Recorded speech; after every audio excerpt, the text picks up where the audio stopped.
Oui, c'est en tout cas ce que révèle Daniel Hoffman. C'est un ancien chef espion de la CIA à Moscou.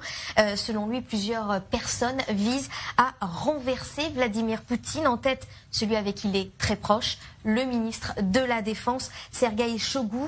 Alors l'ancien espion, interrogé à de nombreuses reprises, affirme que si la guerre, je cite, s'avère finalement être un échec pour la Russie, Poutine pourrait rencontrer une fin rapide et abrupte, au moins aux mains de son propre cercle intime. L'ancien informateur estime qu'une telle tentative serait soudaine, rapide et potentiellement mortelle. Ce sont donc ses propos, et sans tourner encore autour du pot, voici ce qu'il révèle.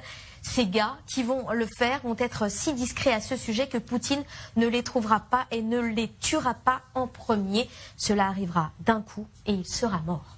Alors cette vision de la situation est moins définitive en revanche pour Ronald Marks. C'est également un ancien officier des services de la CIA. Il explique que Poutine garde toujours une emprise sur son entourage. Preuve en est d'ailleurs tous les hauts responsables russes qui ont critiqué l'invasion ou qui ont été considérés comme une menace pour le président russe ont déjà été écartés. Puis par ailleurs, plusieurs motifs pourraient faire vaciller Vladimir Poutine. Si l'économie de la Russie s'effondre, si le pays perd beaucoup de soldats ou encore si des troubles éclatent dans le pays. Enfin, pour Daniel Hoffman, deux autres personnalités clés feraient tout pour destituer le président russe. On l'a dit, donc le ministre de la Défense, mais aussi Nikolai Patrouchev. Il est chef du Conseil de sécurité de Vladimir Poutine. Et puis également Alexander Bortnikov.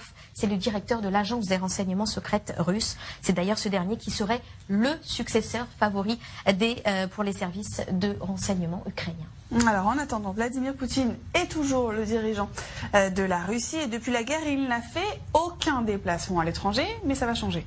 Tout à fait, puisque le président russe devrait effectuer son premier voyage en dehors de la Russie, selon la télévision russe d'État. Il se rendra cette semaine dans deux anciens petits États soviétiques d'Asie centrale, que sont le Tadjikistan et le Turkménistan. Alors, il participera notamment au sommet des pays de la Caspienne, composé de l'Azerbaïdjan, du Kazakhstan, de l'Iran et du Turkménistan. L'objectif, c'est évidemment d'évoquer les sanctions financières qui sont imposées par l'Occident, mais aussi renforcer les liens commerciaux avec les pays asiatiques comme la Chine par exemple. Une autre rencontre est aussi prévue avec le président indonésien. Poutine prévoit aussi de se rendre dans la ville de Grodno, c'est en Biélorussie. Rappelons le dernier voyage de Vladimir Poutine, c'était à Pékin en Chine en février dernier, juste avant l'invasion en Ukraine.